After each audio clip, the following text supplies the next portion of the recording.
Today we will start a new unit of accountancy, that is company accounts, and the name of the chapter is issue of shares. जैसा कि हमने 11th class में business studies के chapter source of business finance में पढ़ा था कि company अपनी फाइनेंशियल रिक्वायरमेंट को पूरा करने के लिए different types of securities issue करती है, जैसे कि शेयर्स, डिबेंचर्स, एसेट्रा। तो आज की इस वीडियो का टॉपिक है इशू ऑफ शेयर्स, कि जब भी एक कंपनी शेयर इशू करके अपनी फाइनेंशियल रिक्वायरमेंट को फुलफिल करती है तो उसकी रिकॉर्डिंग वो अपनी बुक्स में किस तरीके से करती है वो हम इस चैप्टर में सीखेंगे। 11th क्लास में हमने शेयर्स के थ्योरेटिकल एस्पेक्ट को सीखा था। इस चैप्टर में हमें प्रैक्टिकल एस्पेक्ट्स को सीखना है कि किस तरीके से जब भी कोई कंपनी शेयर इशू करेगी तो उसका रिकॉर्ड उसे मेंटेन करना होता है या क्या जर्नल एंट्री उसे अपनी बुक्स में पास करनी होती है। कोई भी कंपनी शेयर इशू किस लिए करती है? अपनी फाइनेंशियल नीड को फुलफिल करने के लिए। और जो भी इन्वेस्टर्स शेयर्स में पैसा इन्वेस्ट करते हैं उनको हम जनरली शेयर होल्डर्स बोलते हैं, जो कंपनी के एक्चुअल ओनर्स होते हैं। और जो शेयर इशू करके कंपनी पैसा लेती है उसको हम शेयर कैपिटल बोलते हैं।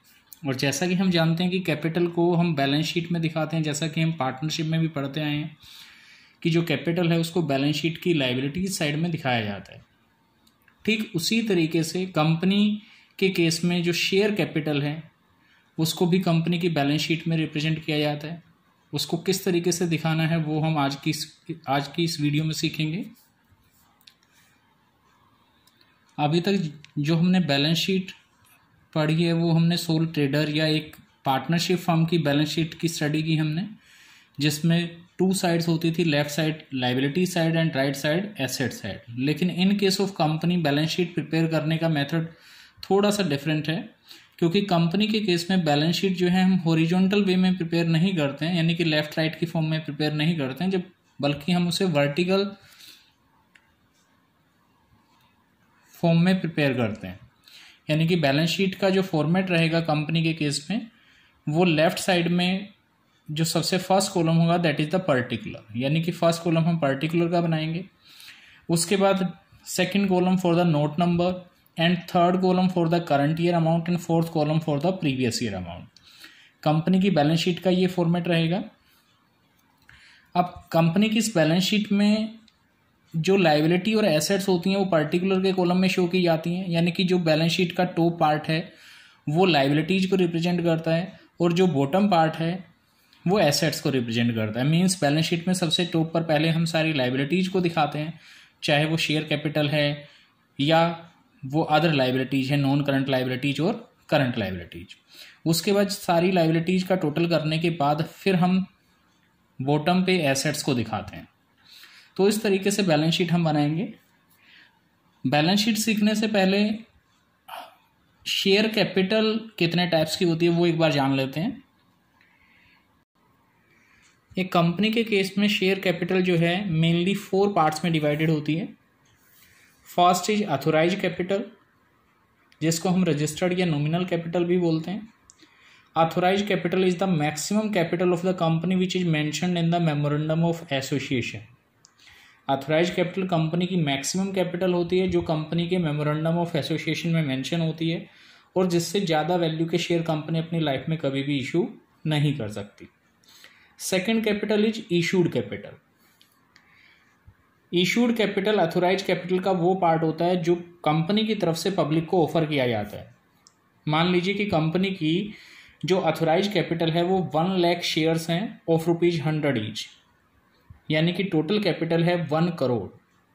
1 लाख शेयर्स ऑफ ₹100 ईच, जो कि 1 लाख शेयर्स में डिवाइडेड है और एक शेयर की वैल्यू है 100। अब वो जो 1 लाख शेयर हैं वो ऑथोराइज शेयर हैं। अब उसमें से कंपनी टोटल शेयर इशू एक ही बार में नहीं कर देती है, उसको धीरे धीरे करके अपनी रिक्वायरमेंट के अकॉर्डिंग इशू करती है। मान लीजिए कि कंपनी ने उस 1 लाख शेयर में से 40,000 शेयर का ऑफर जो है पब्लिक को किया, तो जो इशूड शेयर होंगे वो 40,000 होंगे, और 40,000 मल्टीप्लाई 100 जो एक शेयर की वैल्यू थी, जो 40 लाख होगा, that is the issued capital. Now the third type of capital is subscribed capital. Subscribed capital होती है इशूड शेयर कैपिटल का वो पार्ट जो पब्लिक परचेज करना चाहती है, यानी कि जितने शेयर्स पब्लिक खरीदना चाहती है कंपनी से, उसको हम सब्सक्राइब्ड कैपिटल बोलते हैं।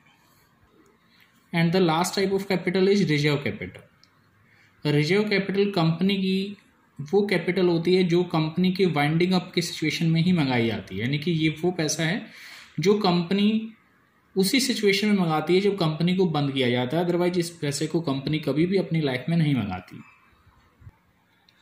एक कंपनी की बैलेंस शीट में शेयर कैपिटल को हम किस तरीके से रिप्रेजेंट करते हैं, जो पर्टिकुलर का कॉलम है उसमें सबसे टॉप पे हम इक्विटीज एंड लाइबिलिटीज हेड बनाते हैं, यानी कि जैसे कि मैंने अभी बताया भी था कि बैलेंस शीट का जो टॉप पार्ट है वो लाइबिलिटीज को रिप्रेजेंट करता है, जिसका पूरा नेम होता है equities and liabilities.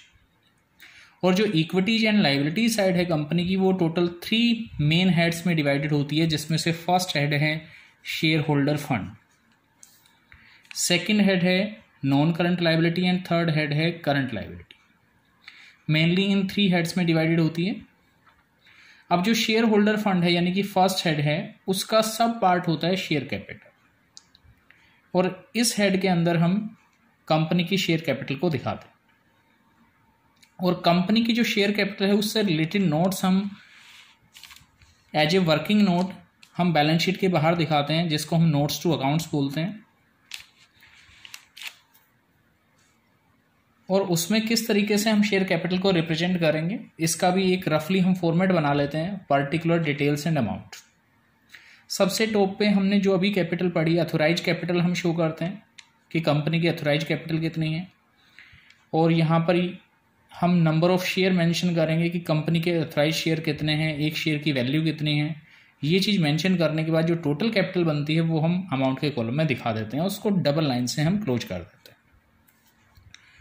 Issued share capital, इसमें हम नंबर ऑफ शेयर्स यानी कि जितने शेयर कंपनी इशू करना चाहती है और कितनी वैल्यू का शेयर है वो हम मल्टीप्लाई करके ये भी मेन कॉलम में दिखा देते हैं और इसको डबल लाइन से क्लोज कर देते हैं। थर्ड नंबर पे हम दिखाते हैं सब्सक्राइब्ड कैपिटल को, और सब्सक्राइब्ड की हम 2 कैटेगरी बनाएंगे, subscribed and fully paid up capital and subscribe but not fully paid up capital. ये फुल्ली पेड अप या नॉट फुल्ली पेड अप क्या होता है ये भी मैं बताऊंगा आपको। Subscribed and fully paid up capital, इसमें भी हम जितने शेयर सब्सक्राइब्ड और फुल्ली पेड अप हैं उनकी क्वांटिटी प्लस एक शेयर का प्राइस हम शो करके टोटल वैल्यू जो है डिटेल के कॉलम में डाल देते हैं। लेकिन इस अमाउंट को हमें डबल लाइन से क्लोज नहीं करना है। डबल लाइन से क्लोज करने का मतलब है कि जो अमाउंट मैंने डबल लाइन से क्लोज कर दिए वो टोटल में काउंट नहीं होंगे, इस बात का हमें ध्यान रखना है। लास्ट हम दिखाते हैं subscribe but not fully paid up capital, जिसमें हम जो शेयर हैं नॉट फुल्ली पेड अप उनकी क्वांटिटी और पर शेयर के प्राइस से मल्टीप्लाई करके वैल्यू दिखा देते हैं। माइनस हम कर देंगे कॉलिन एरियर। कॉलिन एरियर होता है कि जब भी कोई शेयर होल्डर मान लीजिए शेयर्स का पैसा टाइम पर कंपनी को नहीं दे पाता है तो जो अमाउंट वो पे नहीं कर पाया उस पैसे को हम कॉलिन एरियर बोलते हैं, जो कि माइनस कर दिया जाता है। Plus share forfeiture account. ये शेयर फॉरफीचर क्या है, जब भी कोई डिफॉल्टर होता है, मान लीजिए कि कोई इन्वेस्टर या शेयर होल्डर शेयर पर पैसा नहीं दे पाता कंपनी को, तो कंपनी उसके शेयर फॉरफिट कर लेती है। फॉरफिट मीन्स कि कंपनी उसके शेयर को जब्त कर लेती है, जितना भी पैसा उसने कंपनी को दिया होता है कंपनी उसमें से कुछ भी रिटर्न नहीं करेगी, जिसको हम शेयर फॉरफीचर बोलते हैं। शेयर फॉरफीचर अकाउंट को प्लस किया जाता है, लेकिन जब हम शेयर फॉरफीचर को प्लस करते हैं तो हमें इस बात का ध्यान रखना है कि हमें कौन सा अमाउंट प्लस करना है। Profit of shares forfeited but not reissued, यानी कि जो शेयर मैंने फॉरफिट कर लिए, मान लीजिए मैंने 1000 शेयर फॉरफिट कर लिए और उसमें से 800 शेयर मैंने रीइश्यू कर दिए, यानी कि जब भी कंपनी शेयर फॉरफिट करती है तो कंपनी उन शेयर को रीइश्यू भी कर सकती है। अगर मान लीजिए 1000 शेयर में से 800 कंपनी ने रीइश्यू कर दिए पब्लिक को, तो जो रिमेनिंग 200 शेयर कंपनी रीइश्यू नहीं कर पाई किसी भी रीजन से, उन 200 शेयर का प्रॉफिट हम यहाँ पर प्लस करते हैं। यानी कि यहाँ पर जो प्रॉफिट लेना है हमें टोटल फॉरफिटेड शेयर का नहीं लेना है, उन शेयर्स का लेना है जो फॉरफिट तो कर लिए गए लेकिन रीइश्यू नहीं किए गए। ये सारा काम हमें डिटेल के कॉलम में करना होता है। Not fully paid up capital की जो कैटेगरी है उसका जो भी प्लस माइनस हमें करना है वो डिटेल के कॉलम में करना है, और प्लस माइनस करने के बाद जो फाइनल फिगर आएगी वो मेन कॉलम में दिखा देंगे। उसके बाद हमें क्या करना है, subscribed and fully paid up और subscribed but not fully paid up के जो 2 अमाउंट थे उनका समीशन करना है। सिर्फ इन 2 अमाउंट को प्लस करना है, और 2 अमाउंट को प्लस करने के बाद जो अमाउंट आएगा उसको हम बैलेंस शीट में शेयर कैपिटल में करंट ईयर के कॉलम में दिखा दें।